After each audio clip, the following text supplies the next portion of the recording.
On this day, October 24, we celebrate United Nations Day. On October 24, Honduras celebrated the entry into force of the Charter of the United Nations, a document signed on 26 June 1945.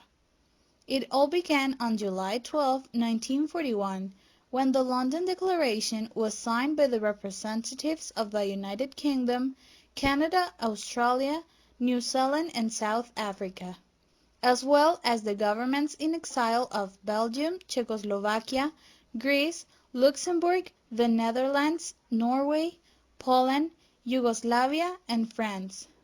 The document pointed out the pronouncement in favor of peace by all countries, thus pointing out that peace could be found with the cooperation of free peoples. On June 26, 1945, the United Nations Conference was held, where the Charter of the United Nations was signed, in which 51 member countries participated. The document entered into force on October 24, 1945, after being ratified by the Security Council of the United States. One of the points of the letter is the obligations of the United Nations over the other obligations of the treaty.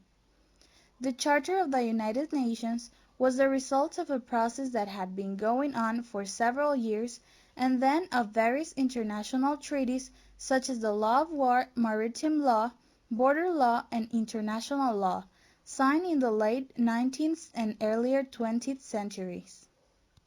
The Charter of the United Nations has undergone some modifications in the amendments of 4 of its articles. In 1965, the number of members of the Security Council was increased from 11 to 15. In 1965, the number of affirmative votes required for decision-making was increased from 7 to 9, including the affirmative votes for the 5 permanent members on all matters of substance, but not on procedural matters.